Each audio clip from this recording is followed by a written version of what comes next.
No vengo a contarles una historia, vengo a contarles dos. Dos historias de vida. Dos vidas que comenzaron muy separadas geográficamente, muy distantes en el tiempo, pero que culminaron prácticamente juntas en el año 2018.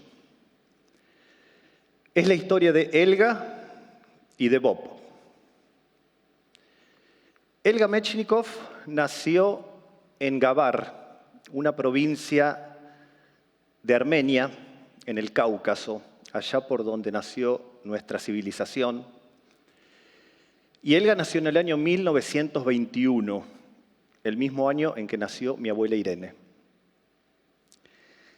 Elga nació por parto vaginal, fue la séptima de 9 hijos, y como sus 8 hermanos, nació por parto vaginal. Era la forma en que prácticamente todos los bebés nacían en esa época.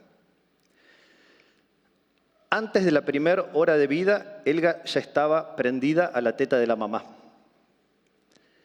Y hasta los 6 o 7 meses solo tomó teta. Tenía casi 2 años y cada tanto se prendía de la teta de la mamá. Pero ya había empezado a comer otras cosas. Alimentos con muchos colores, con muchas texturas, con muchos sabores. Alimentos estacionales, lo que su familia encontraba en el mercado a lo largo del año. Y también alimentos que habían sido elaborados o cocinados por bacterias y por levaduras, alimentos fermentados. Consumía yogur, consumía kefir, consumía kumis. Y durante su infancia nunca tomó antibióticos. Tuvo la suerte de no haberlos necesitado. Le podrían haber salvado la vida, pero no estaban disponibles. Conocemos a los antibióticos después de la Segunda Guerra Mundial. Elga fue siempre muy activa, vivía en un pueblo chico, el medio de transporte eran sus propios pies o al lomo de algún animal. Y se convirtió en una adulta muy saludable, prácticamente nadie la recuerda enferma, con una memoria prodigiosa, se acordaba de lo bueno y de lo no tan bueno que le sucedió a lo largo de toda su vida. Y una siesta de mayo se fue a dormir y ya no se despertó, igual que mi abuela Irene. De todos modos, nadie es eterno, ¿no? La historia de Bob es diferente. Bob Ackerman nació en el estado de Alabama, en Estados Unidos, en el año 74, el mismo día en que ABBA ganaba el concurso de Eurovisión. Soy fan de ABBA, tengo que declararlo. Bob nació, fue único hijo, nació por cesárea. La mamá le tenía un cierto miedo al trabajo de parto y el médico le dijo que iba a estar todo bien, que se podían organizar, que había formas alternativas, que era mejor tener todo listo, con la mala suerte que lo planearon para ese 6 de abril, yo tenía 4 meses, y la mamá se perdió la transmisión del concurso de ABBA. Bob tomó poca teta, en realidad. La mamá le decía que no le bajaba, que le dolía. Tampoco había nadie a la vuelta que le enseñara un poco cómo estimularla, cómo crearle ese espacio. Y encontraron formas alternativas y la cosa siguió adelante.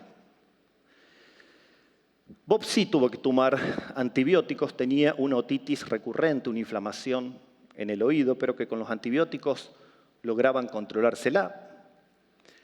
La alimentación era un poco más complicada, era alérgico a la proteína del maní y muchos alimentos a la vuelta tenían restos de maní.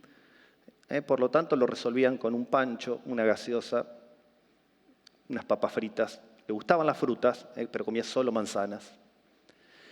Y fue un chico razonablemente sano hasta que a los 8 años le diagnosticaron diabetes infantil.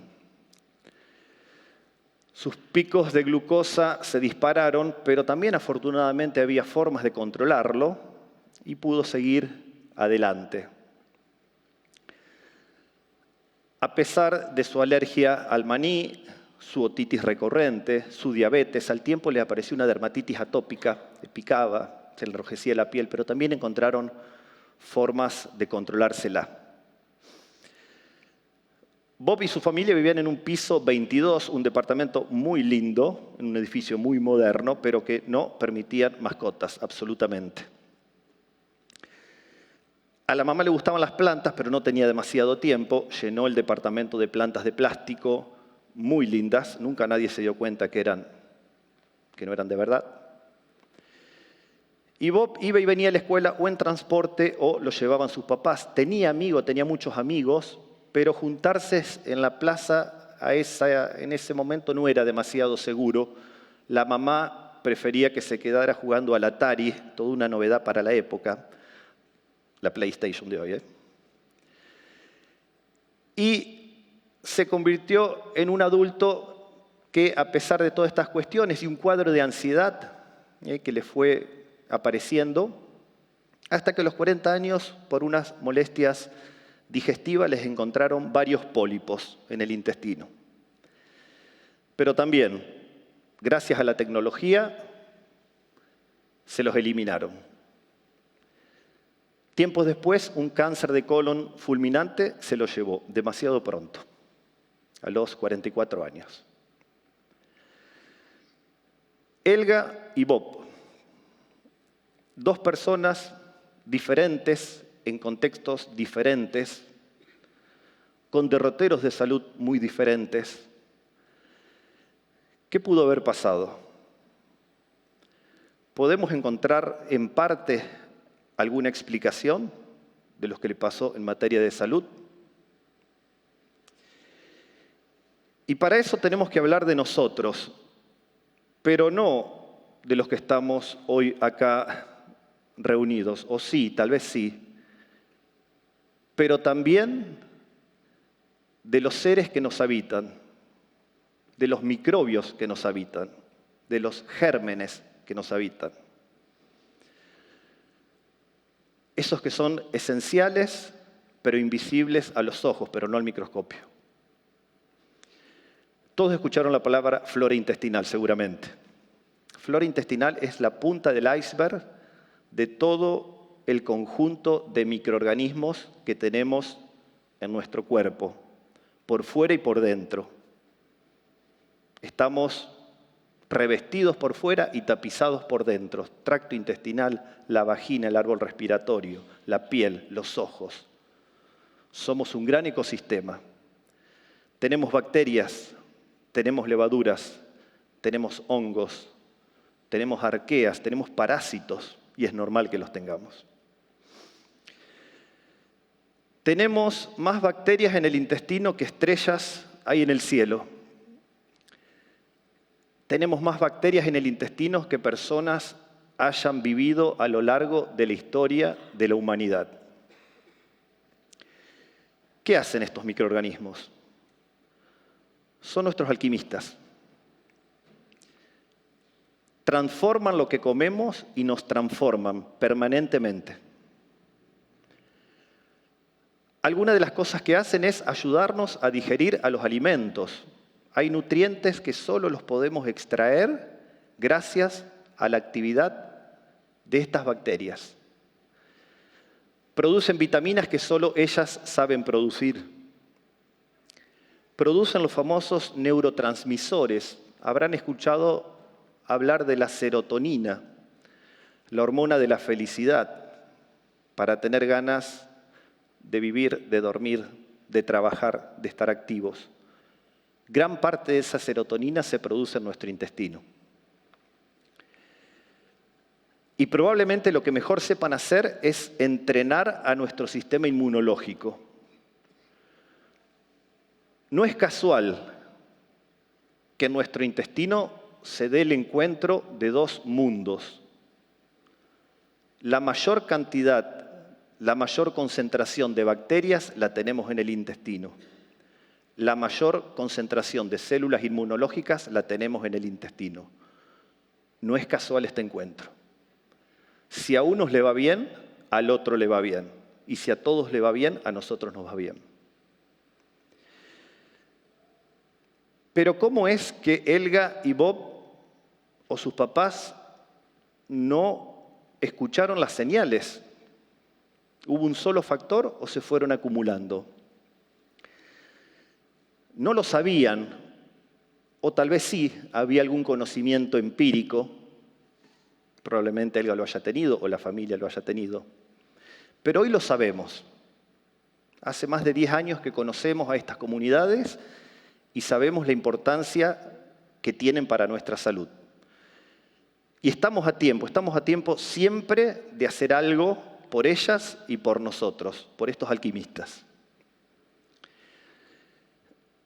Elga nació por parto vaginal y cuando atravesó la vagina de la mamá se llevó consigo unas bacterias claves que son los lactobacilos.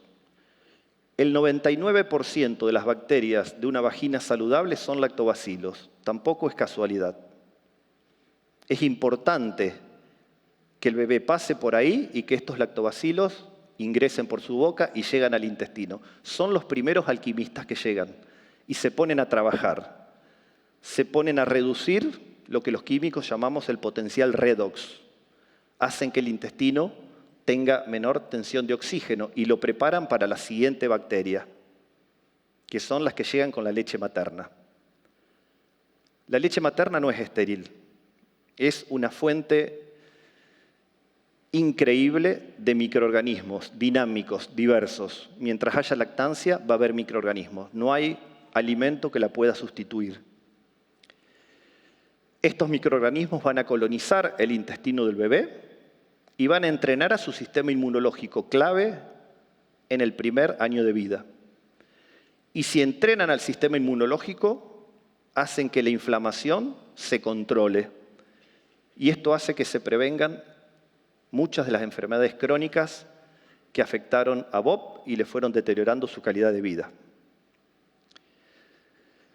Elga nunca tomó antibióticos, tuvo esa suerte. Bob los necesitó. ¿Se acuerdan su otitis? Y se acuerdan que la mamá por cesárea también necesitó antibióticos. ¿Los antibióticos son necesarios? Sí. ¿Dejan secuelas? Sí. ¿Hay que hacer un uso más responsable? Sí. Para el año 2050, si no ponemos las barbas en remojo, no vamos a tener antibióticos para combatir bacterias súper resistentes. Nos abusamos de los antibióticos. La alimentación de Elga también era muy diferente, comía alimentos frescos, alimentos con fibra. Es esa parte de los alimentos que llega al intestino y que las bacterias van a fermentar para producir ácido butírico, vitaminas, neurotransmisores. Y eso es lo que controla la inflamación. Y Elga se movía mucho, andaba mucho. Lo que pasa en Bariloche queda en Bariloche, pero lo que pasa en el intestino no queda en el intestino. El intestino y el cerebro están conectados por una doble vía.